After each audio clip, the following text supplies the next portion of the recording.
Hi friends, welcome to ലെമിസ് time. ഇന്നൊരു special റെസിപ്പിയുമായിട്ടാണ് ഞാൻ വന്നിരിക്കുന്നത്. അഫ്ഗാനി ചിക്കൻ. കണ്ടാലൊരു ചിക്കൻ കുറുമയുടെ ലുക്കാണെങ്കിലും ആ ചിക്കൻ കുറുമയുടെ ടേസ്റ്റൊന്നുമല്ല, ഒരു വെറൈറ്റി ടേസ്റ്റാണ് ഇതിനുള്ളത്. എരിവും പുളിയും നല്ലൊരു ക്രീമി ടേസ്റ്റും ഒക്കെയായി ഒരു അടിപൊളി ചിക്കൻ റെസിപ്പിയാണിത്. കാഷ്യൂവും ബദാമും ഒക്കെ അരച്ച് ചേർത്ത് ഗീയിലാണ് ഇത് ഉണ്ടാക്കിയെടുക്കുന്നത്. വെള്ളാപ്പത്തിൻ്റെ കൂടെയൊക്കെ ഇത് നല്ലൊരു കോമ്പിനേഷനാണ്. ഇത് വളരെ എളുപ്പത്തിൽ എങ്ങനെ ഉണ്ടാക്കുന്നതെന്ന് നോക്കാം. 1 കിലോ ചിക്കൻ്റെ അളവിലാണ് ഞാനിവിടെ ഇന്ന് അഫ്ഗാനി ചിക്കൻ ഉണ്ടാക്കുന്നത്. ഇത് കഴുകി വൃത്തിയാക്കിയ 1 കിലോ ചിക്കൻ. 2 സവാള, പച്ചമുളക് 6 എണ്ണം, അത് എരിവിനനുസരിച്ച് ചേർത്ത് കൊടുക്കാം. വെളുത്തുള്ളി 6 അല്ലി, ഇഞ്ചി ഒരു ചെറിയ കഷ്ണം, ഒരു പിടി മല്ലിയില. ഇത്രയും സാധനങ്ങൾ നന്നായിട്ടൊന്ന് മിക്സിയിൽ അരച്ചെടുക്കാം. സവാളയും പച്ചമുളകും വെളുത്തുള്ളിയും ഇഞ്ചിയും മല്ലിയിലൊക്കെ കൂടി അരച്ച് നല്ല പേസ്റ്റായിട്ടുണ്ട്. 50 ഗ്രാം കാഷ്യൂനട്ട് കുതിർത്തി വെച്ചതാണിത്. ഒരു 10-30 എണ്ണം ഉണ്ടാവും. ഒരു 15 ബദാം കുതിർത്തി തൊലി കളഞ്ഞ ബദാമാണിത്. കുതിർത്തി വെച്ച കാഷ്യൂനട്ടും അതുപോലെ ബദാമും നന്നായിട്ടൊന്ന് അരച്ച് പേസ്റ്റാക്കി എടുക്കാം. രണ്ടും കൂടെ തരിയൊന്നുമില്ലാതെ നന്നായിട്ട് പേസ്റ്റാക്കി എടുത്തിട്ടുണ്ട്. ഇതാണ് ഈ ഒരു ചിക്കൻ്റെ ഒരു ടേസ്റ്റ് കൊടുക്കുന്ന മെയിൻ ഇൻഗ്രീഡിയൻറ്റ്. ഇനി ചിക്കനിലേക്ക് നമ്മൾ അരച്ച് വെച്ച ഓരോരോ കാര്യങ്ങളായിട്ട് ചേർത്ത് കൊടുക്കാം. ആദ്യം ചേർക്കുന്നത് പച്ചമുളകും സവാളയൊക്കെ കൂടി ചേർത്ത് അരച്ച സവാളക്കൂട്ട് ആദ്യം ചിക്കനിലേക്ക് ചേർത്ത് കൊടുക്കാം. കാഷ്യൂ ബദാം പേസ്റ്റ് ചേർത്ത് കൊടുക്കാം. ഇനി ചേർക്കുന്നത് അധികം പുളിയില്ലാത്ത 2 ടീസ്പൂൺ തൈരാണ് ചേർത്ത് കൊടുക്കുന്നത്. ഇനി പൊടികൾ ചേർത്ത് കൊടുക്കാം. 1 ടീസ്പൂൺ ചാട്ട് മസാല, 1/2 ടീസ്പൂൺ കുരുമുളക് പൊടി, 2 ടീസ്പൂൺ കസൂരി മേത്തി, 1 നാരങ്ങയുടെ ജ്യൂസ് ചേർത്ത് കൊടുക്കാം.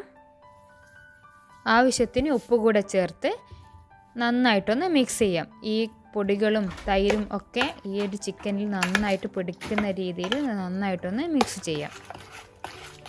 ഈ ഒരു നല്ലൊരു വെള്ള കളർ കിട്ടാൻ വേണ്ടിയിട്ടാണ് കുരുമുളകിൻ്റെ അളവ് കുറച്ച് 1/2 ടീസ്പൂൺ മാത്രം ചേർത്തത്.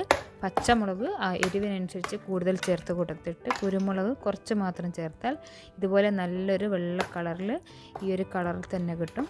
ഇത് നന്നായിട്ട് മിക്സ് ചെയ്തിട്ടുണ്ട്. ഇനി ഇതൊന്ന് അടച്ച് വെക്കാം. ഒരു 1 അവർ അടച്ച് വെച്ച് മാറ്റി വെക്കണം. ഇത് നന്നായിട്ട് ചിക്കനിലേക്ക് ഈ മസാലയൊക്കെ ഒന്ന് പിടിച്ച് കഴിഞ്ഞിട്ട് ഫ്രൈ ചെയ്യാം.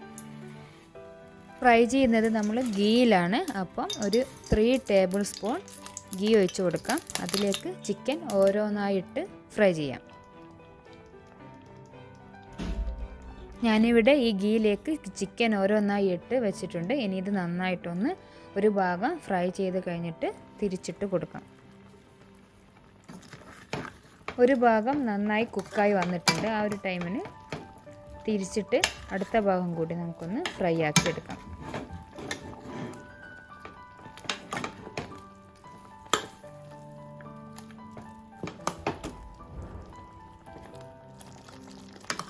ചിക്കൻ ഒന്ന് ഫ്രൈ ആയി വന്നിട്ടുണ്ട്.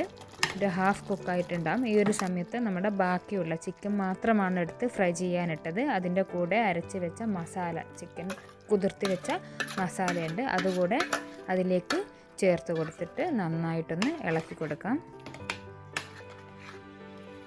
ഈ ചിക്കനിൽ ഒട്ടും വെള്ളം ചേർത്ത് കൊടുക്കുന്നില്ല. നമ്മൾ ആ ചിക്കൻ കുതിർത്തി വെച്ച ആ ഒരു മസാലക്കൂട്ട് മാത്രം ഇതിൽ ചേർക്കുന്നുള്ളൂ, വെള്ളം ചേർക്കുന്നതേ ഇല്ല.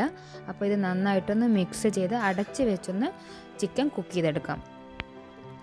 ചിക്കൻ നന്നായി വെന്ത് ആ ഒരു കറിയൊക്കെ നല്ല കുറുകി നല്ലൊരു പരുവായി വന്നിട്ടുണ്ട്. നല്ലൊരു ടേസ്റ്റ് ഈ ഒരു ടൈമിന് തന്നെയുണ്ട്. ഇനി ഇതിലേക്ക് 100 ഗ്രാം കുക്കിംഗ് ക്രീം കൂടെ ചേർത്ത് കൊടുക്കാം.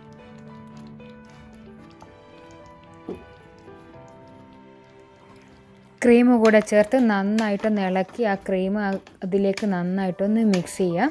ഈ ഒരു ക്രീമും കൂടെ ചേർക്കുമ്പോൾ ഈ ഒരു ചിക്കൻ കറിയുടെ ടേസ്റ്റ് നല്ല സൂപ്പറായിരിക്കും. ഇത് കാണുമ്പോൾ തന്നെ അറിയാം, നല്ല അടിപൊളി ഒരു വെറൈറ്റി ഒരു ചിക്കൻ കറിയാണ്. നമ്മൾ സാധാരണ ഇടുന്ന പൊടികളും മല്ലി മുളക് പൊടികളൊന്നുമല്ല, ഒരു വെറൈറ്റി ടേസ്റ്റാണിത്.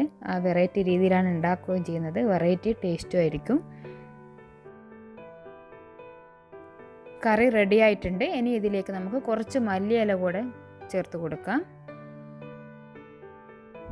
അപ്പോൾ അതാ നമ്മുടെ യമ്മി ടേസ്റ്റി അഫ്ഗാനി ചിക്കൻ ഇവിടെ റെഡി ആയിട്ടുണ്ട്. സാധാരണ കറികളിൽ നിന്നൊക്കെ ഭയങ്കര ടേസ്റ്റ് ഡിഫറെൻ്റ് ആണിത്. നല്ലൊരു ക്രീമി പുളിയോട് കൂടിയുള്ളൊരു ക്രീമി ടേസ്റ്റാണ് ഇതിന്. നല്ല എരിവുമുണ്ട്.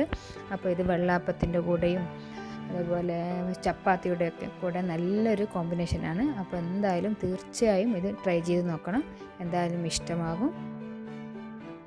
Thank you.